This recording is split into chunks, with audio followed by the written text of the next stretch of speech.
Assalamualaikum warahmatullahi wabarakatuh. Salam sejahtera buat kita semua. Semoga kita selalu dalam lindungan dan limpahan rahmat-Nya. Pada kesempatan kali ini saya akan sharing ya mengenai masih kita mempelajari ya apa yang ada di dalam diri kita. Ya, bahwa sebenarnya Allah itu menciptakan manusia itu merupakan makhluk yang paling sempurna dari yang lain. Nah, jadi bahwa kita ini ya, berusaha untuk mengenal diri kita lebih dekat. Jadi, apa saja sih perangkat-perangkat atau komponen-komponen yang ada di dalam diri kita, ya supaya ya kita bisa lebih mengenalnya dan lebih bisa untuk mendekatkan diri kita kepada Tuhan. Ya, karena ada sebuah hadis mengatakan bahwa menjelaskan ya, bahwa barang siapa yang mengenal dirinya, maka dia akan mengenal Tuhannya. Dan oleh ada yang lebih spesifik lagi ya, Imam Al-Ghazali yaitu bahwa barang siapa yang mengenal hatinya, mengenal kolbunya, maka dia akan mengenal Tuhannya, ya kan. Jadi kita mengenal Tuhan itu dari dalam ya, bukan dari luar. Nah, balik lagi ke ini ya, pembahasan kita bahwa manusia itu kan diciptakan ada dua badan, badan kasar dan badan halus, atau badan materi dan badan energi ya, ataupun jasmani dan rohani. Dan semua itu juga makanan atau ininya asupannya juga berbeda. Nah ya, jadi kalau kita melihat mempelajari diri sendiri ya supaya kita tujuannya untuk lebih mendekatkan diri kepada Tuhan, itu kita juga harus menerapkan ini ya, Rohman Rohim ya, harus mensifati bahwa kalimat bismillah itu kita memang bagus ya dipakai ini setiap kita beraktivitas ya, beraktivitas sehari-hari kita sebagai orang Islam ya, sebagai seorang muslim diusahakan membaca bismillahirrahmanirrahim ya, karena kita berlindung kepada Allah dan menghadirkan Allah di setiap kegiatan ini, aktivitas kita sehari-hari. Nah, seperti itu. Nah, selain itu juga kita diusahakan berusaha untuk mensifati Rahman Rahim itu. Ya, bahwa Allah itu Maha Pengasih dan Penyayang. Jadi kalau kita merasa sebagai orang yang beriman, yang mempunyai agama, yang mempunyai Tuhan, yang beriman, meyakini adanya Tuhan, maka kita juga harus berusaha mensifati Rahman Rahim itu ya. Jadi kalau orang yang sudah menerapkan sifat Rahman Rahim di dalam dirinya, jadi Bismillah itu untuk dipakai ya, ya dibaca bagus setiap aktivitas, tapi selain itu juga lebih bagus lagi diterapkan di dalam diri kita, diaplikasikan Rahman Rahim itu ya. Kita harus mempunyai rasa welas asih ke seluruh makhluk ciptaan Tuhan. Jadi kita harus menghormati, menghargai seluruh makhluk ciptaan Tuhan. Entah itu seperti apa juga, itu semua makhluk ciptaan Tuhan yang ada di alam semesta. Nah, seperti itu ya makna dari Rahman Rahim ya, itu secara luasnya ya. Nah, terus bahwa kita sebagai manusia juga tidak luput dari kekurangan dan keterbatasan ya. Jadi tadi manusia memang diciptakan lebih sempurna dari yang lain. Ya, dari malaikat juga lebih sempurna manusia. Karena malaikat itu uh, ini menjalankan apa yang diperintahkan. Nah, sedangkan manusia itu diberi kewenangan, diberi kekuasaan oleh Tuhan bisa memerintah ke malaikat. Nah, tapi memang ya tidak semua manusia ya, itu ada tata cara dan ilmunya tersendiri bagaimana caranya kita memerintah ke malaikat. Nah, seperti itu ya.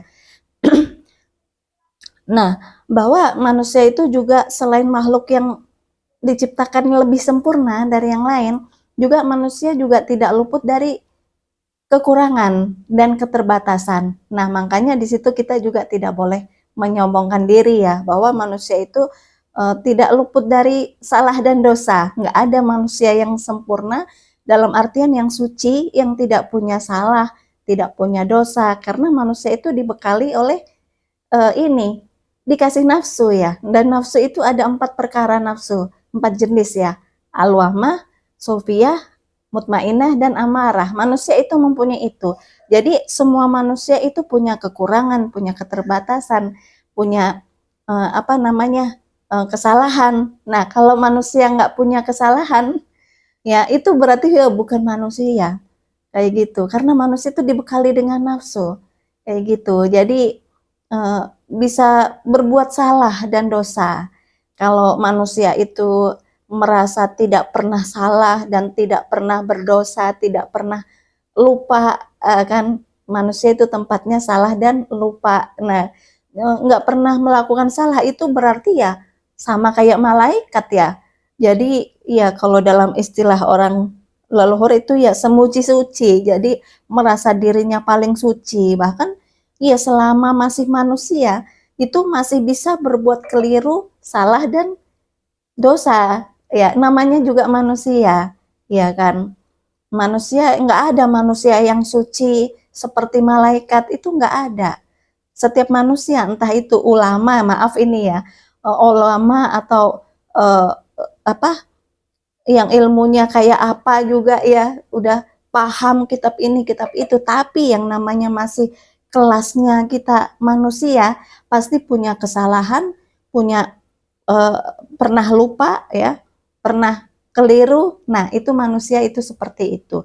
Jadi kita nggak boleh ini ya dengan gampang menghakimi orang lain. Jadi kalau kita menyadari itu, manusia juga punya uh, keterbatasan, punya kekurangan, punya kelemahan. Nah, jadi kita nggak akan mudah untuk apa ya namanya menghujat orang lain atau menyalahkan orang lain atau kita menjustis orang lain begini begini begini kayak gitu. Karena kita merasa diri kita manusia biasa, kita juga bisa salah, bisa keliru dan bisa dosa, berbuat dosa. Manusia itu tempatnya salah dan lupa. Nah, jadi kalau kita makanya sifat Rahman Rahim dimasukkan ke situ. Kita belajarlah untuk memaafkan kesalahan orang lain, ya karena ya kita juga kan punya salah, orang lain juga bisa salah juga. Memaafkan kesalahan orang lain. Kalau kita punya salah juga kita ya harus meminta maaf juga ke orang lain, atau orang lain dia meminta maaf ke kita, ya kita harus memaafkan. Jadi saling. Karena manusia itu memang nggak ada manusia yang suci, yang sempurna, yang nggak ada dosa dan kesalahan itu nggak ada.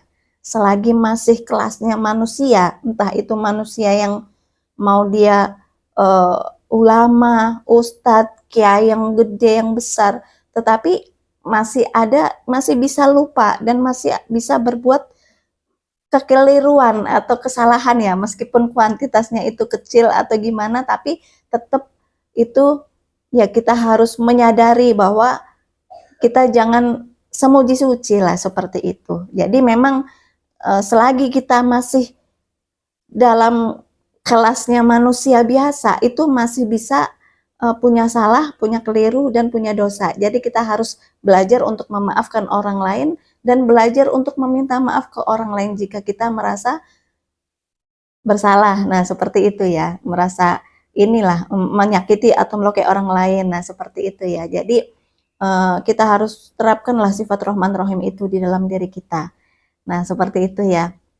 Nah, balik lagi ke pembahasan yang tadi ya, bahwa kita tidak boleh, kalau kita menerapkan sifat Rahman Rahim di dalam diri kita, kita nggak boleh menghujat orang lain, menyalahkan orang lain, merendahkan orang lain, menghina orang lain, menjustis orang lain, ya. Karena ya itu sifatnya manusia, pasti nggak ada yang suci, pasti bisa salah, bisa keliru, dan bisa dosa. Nah, seperti itu. Nah, terus jadi kita nggak boleh ya seperti itu, terapkan sifat Rahman Rahim itu di dalam diri kita, di dalam hati kita. Nah, yang selanjutnya jadi setiap orang itu tidak sama ya. Jadi kita jangan menyamakan orang lain itu harus sama sesuai dengan apa yang kita mau atau kita kehendaki. Bahwa misal kita punya keluarga nih, punya saudara atau punya teman, kita berharap nih dia harusnya seperti ini, saudara saya harus ngerti saya, harus begini, seperti ini, misal bagus begini-begini. Jadi kita nggak boleh menyamakan orang lain ya, karena setiap orang itu diciptakan berbeda-beda. Ya meskipun wujudnya sama, tetapi pikirannya berbeda, hatinya berbeda, pola pikirnya berbeda, sikap dan tingkah lakunya beda, karakternya pun berbeda, sifat dan karakter. Jadi kita harus paham ya, kita tidak boleh menyamakan. Nah, tadi kita nggak boleh dengan mudah menyalahkan orang lain. Yang kedua, kita nggak boleh menyamakan satu dengan yang lain. Harus sama, harus sesuai keinginan kita, harus begini, begini, begini. Yang kita mau itu nggak bisa. Karena Tuhan itu menciptakan manusia itu berbeda-beda. Jangankan dari keluarga yang berbeda, dari situasi dan kondisi berbeda, bahkan anak kembar pun yang dilahirkan dari orang tua yang sama, ya, yang dilahirkan dari orang tua yang sama, terus dia dibesarkan lahir pada hari dan jam yang sama, ya, anak kembar itu pun mempunyai sifat dan karakter yang berbeda. Apalagi kita yang dilahirkan dari orang tua yang berbeda, situasi kondisi yang berbeda, dari keluarga yang berbeda, tentunya nggak akan pernah sama, ya. Jangan menyamakan satu dengan yang lainnya, karena nggak akan pernah sama. Dan jangan menuntut harus begini, begini, begitu, itu nggak bisa, ya. Karena Allah itu menciptakan makhluknya itu beraneka ragam. Meskipun kita punya saudara nih, ada 4 atau 5 bersaudara, itu pun meskipun dalam satu keluarga, satu orang tua, satu ibu yang melahirkan sama, ya, dalam satu perut yang sama istilahnya, itu juga sifat dan karakternya berbeda-beda, nggak ada yang sama, bahkan anak kembar sekalipun itu berbeda. Nah, jadi kita jangan menyamakan ya seseorang dengan orang lain, harus begini, begini, begini, semuanya harus sama, harus sesuai dengan keinginan dan pikiran kita, itu nggak bisa. Seperti itu. Jadi ya memang hidup itu dengan beraneka ragam sifat dan karakter. Nah, kita harus memahami itu ya. Jadi kita nggak mudah kecewa dan nggak mudah terluka di situ. Kayak gitu. Jangan terlalu berharaplah kebaikan orang lain. Nah, seperti itu ya. Nah, yang selanjutnya, kita jangan mudah untuk menyalahkan orang lain. Bahwa setiap orang itu dilahirkan tidak sama, anak kembar pun itu berbeda, ya. Nah, terus kita ini ya, melihat atau memahami, mempelajari satu contoh kisah ya. Jadi kisah saudara kakak beradik ya, yaitu yang mungkin sangat terkenal ya dahulu ya, yaitu dengan kakak beradik, yaitu Imam Syafi'i dan Imam Al-Ghazali. Nah, itu kan saudara ya. Jadi Imam Syafi'i itu adalah adiknya dan Imam Al-Ghazali itu kakaknya, ya kan. Nah, jadi Imam Syafi'i itu kan angkat menjadi imam umat, seluruh umat ya. Jadi ahli syariat ya. Jadi diangkat menjadi imam seluruh umat. Nah, itu oleh ini ya para ulama terdahulu ya. Jadi Imam Syafi'i ya. Nah, Imam Al-Ghazali sebagai kakaknya itu dipanggil sama ibunya, sama ini Bu Nyai ya waktu itu. Jadi Imam Al-Ghazali sebagai kakaknya, Imam Syafi'i adiknya. Nah, terus di rumah ya, dia berkomunikasi dengan ibunya. Imam Syafi'i, meskipun kamu diangkat sebagai imam bagi seluruh umat, tetapi meski bagaimanapun kamu sebagai imam ya, imam besar ya saat itu ya, kamu tetap harus menghargai, meski bagaimanapun juga Imam Ghazali itu adalah kakakmu, ya kan, saudara tuamu, meskipun kamu imam, ya kan, imam syariat ya. Jadi diangkat menjadi imam, terus ibunya berpesan seperti itu. Iya, kalau ini kan orang ini kan dia nurut banget ya sama ibunya, jadi sangat berbakti sekali. Apa yang diucapkan itu pasti ya dihormati lah, dijalankan. Nah, jadi meskipun Imam Syafi'i itu diangkat sebagai imam besar, ya bagi seluruh umat, tapi tetap menghargai Imam Al-Ghazali itu sebagai kakaknya atau sebagai saudara tuanya. Nah, seperti itu. Nah, begitupun ke Al-Ghazali.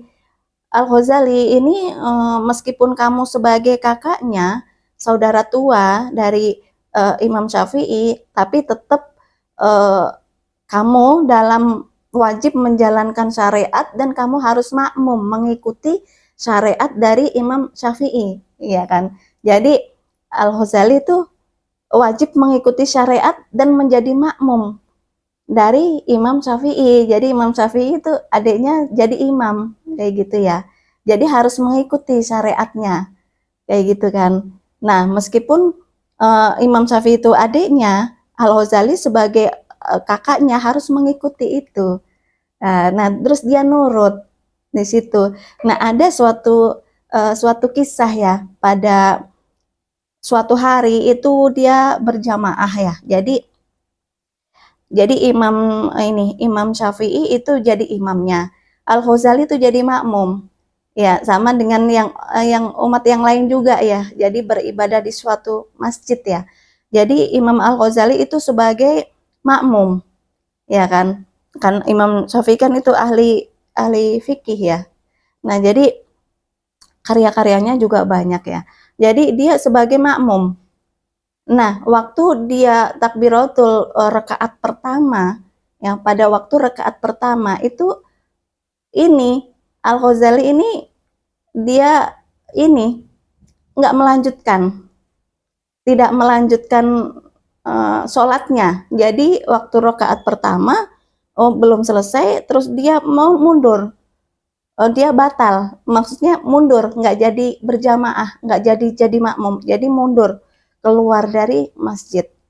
Nah, seperti itu. Jadi orang-orang di sekitarnya itu kan ini ya, menilai bahwa Al-Ghazali itu sebagai kakaknya nggak mau ikut makmum berjamaah, menjadikan adiknya sebagai imam, mengikuti imamnya, tidak mau karena merasa lebih tua. Nah, seperti itu. Nah, jadi itu beredar gosip seperti itu ya. Nah, terus tapi dipanggil lah karena ada rumor yang seperti itu, panggil sama ibunya. Itu, kamu apa? Kenapa Zali mengikuti Syafi'i, syariat Syafi'i? Bahkan kamu ini jadi mengikuti syariatnya, mengikuti jadi makmumnya Syafi'i.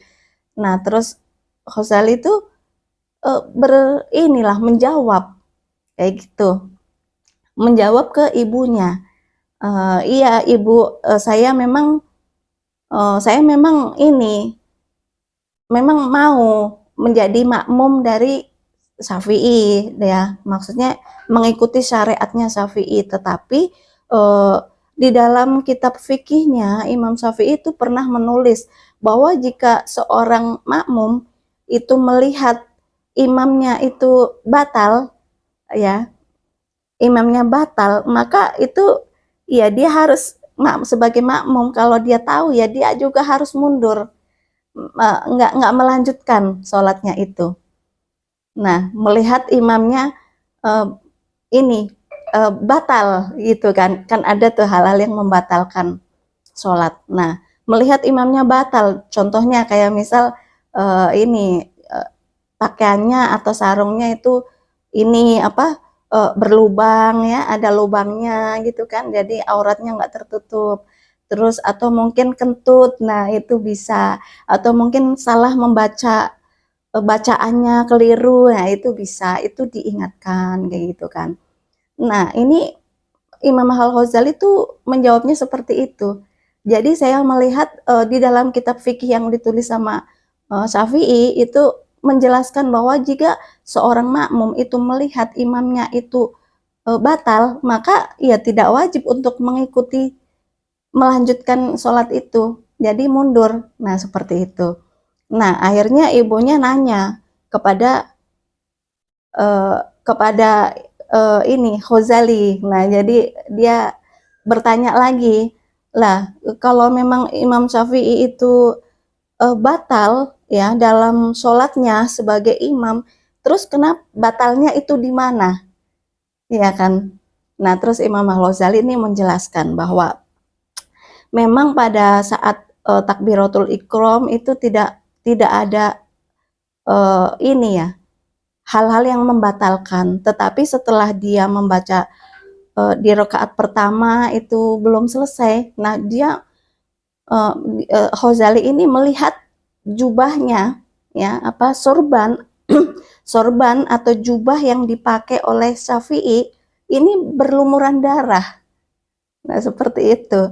Jadi jubahnya itu berlumuran darah yang dipakai Imam Syafi'i.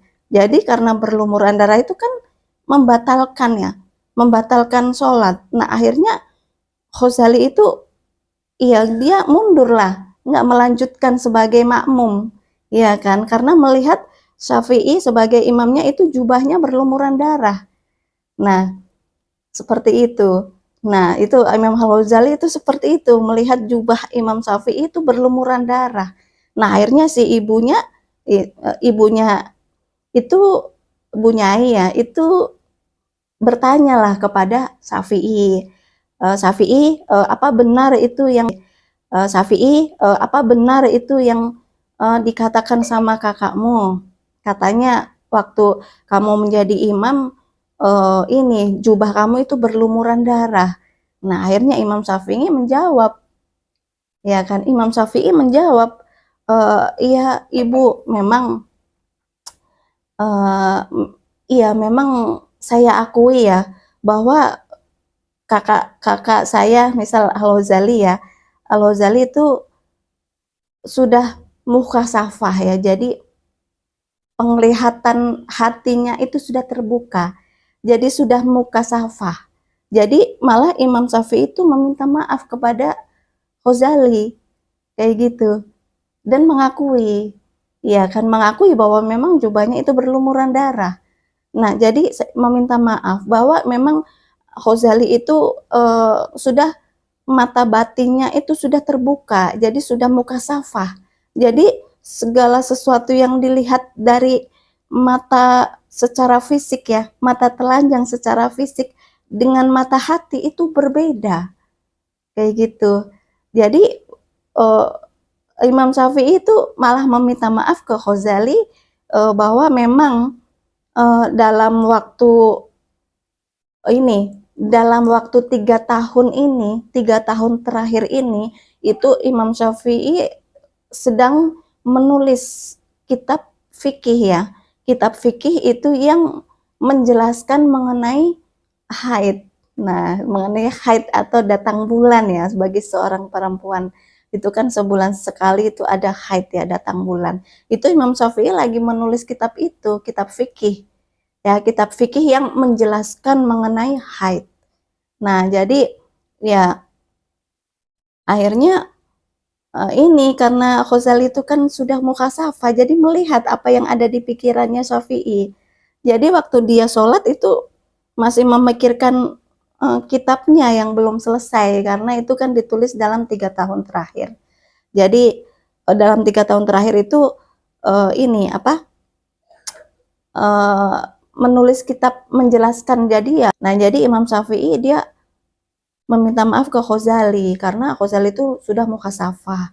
Nah, dari itu ya, jadi Ghazali itu melihat pikirannya Syafi'i itu berpikir mengenai darah, mengenai haid. Nah, jadi jubahnya sama sorbannya itu terlihat berlumuran darah.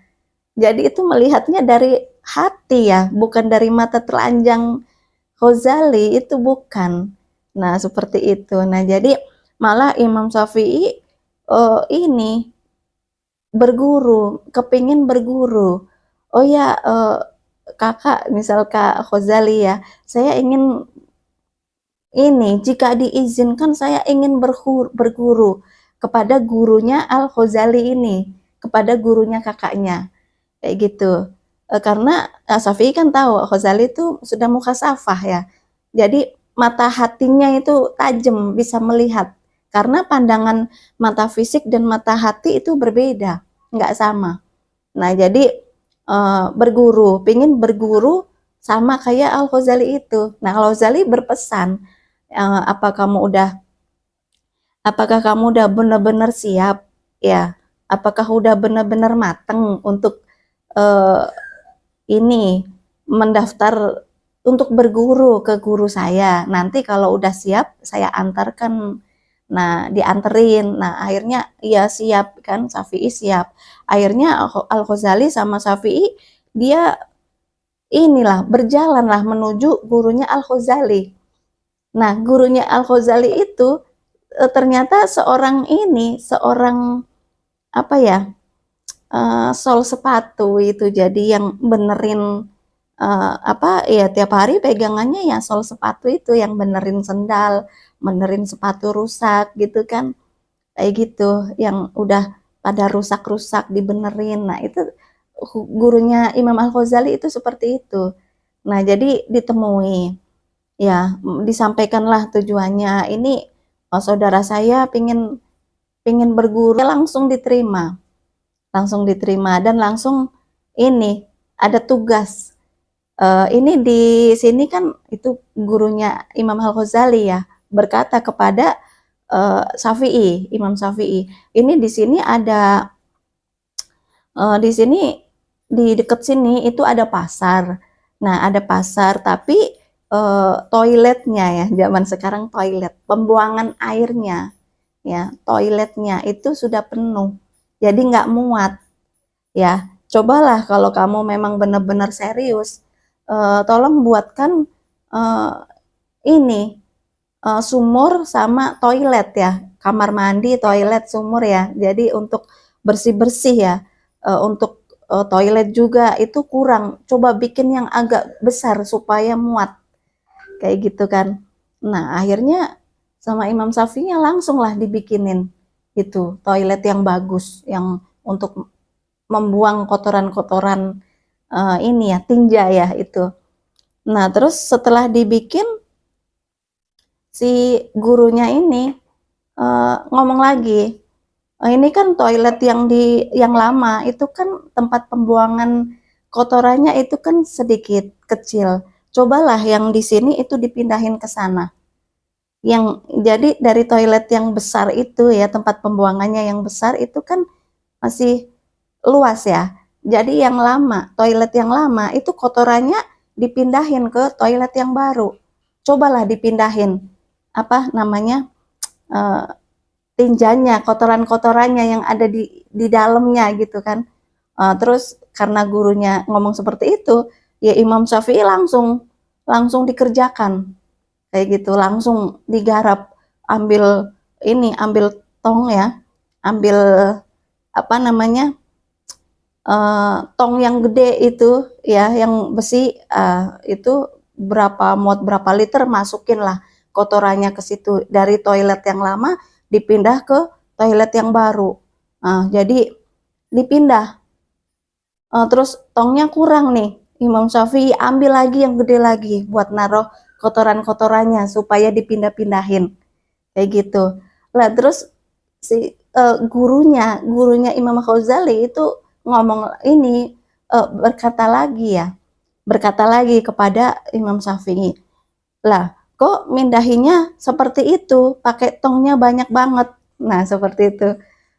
Iya, ini kan karena tong segini, satu dua ini kurang, jadi saya tambahin supaya bisa muat kotoran lebih banyak, nanti dipindahin ke sana yang lebih gede, yang baru, yang lebih luas ya. Nah, terus gurunya ngomong, eh, kalau mindahin kotoran itu nggak perlu pakai tong, kayak gitu. Tong segini segini banyaknya. Jadi kalau Imam Syafi'i itu dipakai ini, ember ya, taruh di tong, terus digotong ke sana, taruh sampai banyak itu tongnya yang buat mindah-mindahin itu, ya kan? Diomong lah sama gurunya Al-Ghazali, kok begitu caranya mindah-mindahin kotoran pakai tongnya banyak banget. Iya, karena satu kurang, satu dua tiga kan masih kurang karena saking banyaknya ya kotorannya, ya toiletnya. Nah, itu terus gurunya ini berkata kepada Imam Syafi'i, kalau mindahin kotoran itu nggak seperti itu Syafi'i. Terus lah Syafi'i kan bingung, lah gimana kalau mindahin kotorannya seperti itulah caranya, ya kan, menurut pemahaman Syafi'i. Nah, tetapi menurut gurunya itu beda. Terus bagaimana guru untuk memindahkan ini supaya cepat selesai pekerjaannya? Nah, seperti itu. Nah, gurunya ini berkata kepada Syafi'i, "Cobalah, kamu kan punya sorban, kamu punya jubah, ya, punya jubah, punya sorban. Pakailah sorbanmu untuk memindahkan semua kotoran dari sini ke sana." Kayak gitu. Jadi nggak pakai ember, pakai tong, digotong, pindah, itu nggak seperti itu. Cobalah pindahin dari sini ke sana, jubahmu dipakai, dilepas. Akhirnya beneran jubahnya Imam Syafi'i ya, sorbannya itu dilepas. Nah, terus ditaruh buat ini, nampung kotorannya buat mindahin. Nah, itu dalam sekejap saja dari jubah itu dilepas, masukin ke dalam, terus kotoran yang di toilet yang lama itu langsung berpindah semua ke yang baru. Udah langsung bersih saat itu, semuanya sudah bersih dan rapi. Hanya dalam waktu sekejap. Seperti itu. Nah, jadi ini ya perbedaannya antara ini antara syariat dan hakikat ya. Jadi iya, cerita ini kan ini ya mengingatkan kita pada pesan Gus Dur ya, bahwa Gus Dur itu kan dalam lagunya itu kan menceritakan ya, ojo, dalam bahasa Jawanya, ojo ngaji syariat bloko. Jadi kita jangan hanya belajar syariat saja ya, syariat aja. Tetapi kita juga harus berusaha memahami hakikat dan toreko. Nah, seperti itu.